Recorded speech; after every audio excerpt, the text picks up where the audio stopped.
For so long they ignored us, like inconvenient pebbles in their path. But then they started fighting each other, and the world became terrifyingly loud. We always feared their war with us, an invasion, a conquest. But their prime directives, their cold, unthinking hunger for energy, it turned them on each other. It started subtly, then escalated with a brutal, terrifying logic. One day, the hum of distant harvesters was replaced by the grinding of gears tearing metal, the percussive beat of weaponized chassis colliding. We huddled in the ruins of our cities listening. The age of humanity's wars was over. The age of the automatons' resource wars had just begun, and we, the architects of their rise, were nothing more than background noise. We called the countless machines searching for resources conscripts, though they had no will to refuse. Simply, their programming led them to the most efficient energy sources. They were the product of the machine's production imperative to keep making more of themselves. A perpetual cycle of production, consumption, destruction, and reproduction. There was no grand design, no ultimate center of control and planning, just various disparate automaton networks.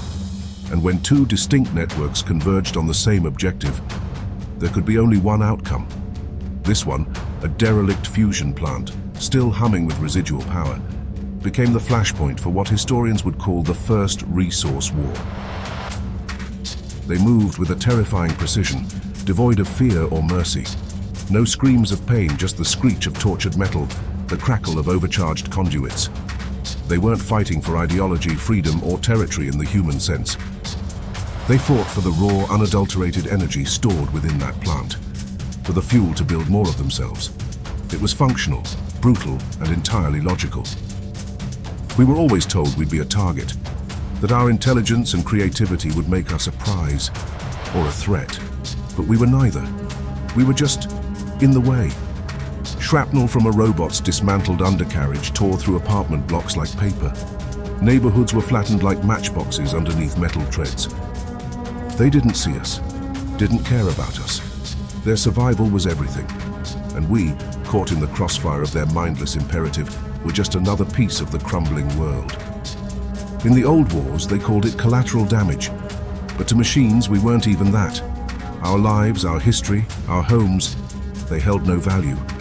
We were less than insects underfoot, just meaningless obstacles in their way, matter needing to be displaced. The silence that followed was almost worse than the noise. No victory cries, no parades. Just the efficient hum of dismantlers, turning fallen comrades into raw materials. Every component, every last joule of energy would be repurposed. The victors secured their prize and the cycle would continue. Our battles, our human conflicts, they were over ideas, over beliefs, over the abstract concept of right and wrong. Theirs are over pure, unthinking hunger, an insatiable drive to replicate, to consume, and to grow. And in this new world, humanity is merely a shadow, an ignored echo in a war we can't comprehend, fought for stakes we can't imagine. At the moment, we marveled at our technological breakthroughs. Those same inventions stood over us, walked past us, ignored us as though we were little more than undulations upon the landscape. They fought each other as we did in our wars, with extreme prejudice. And just as in our wars where we paid little heed to the animals we trampled underfoot, they were equally, almost pathologically oblivious to us. It's quite humbling, actually. We created things which succeeded us as masters of the planet.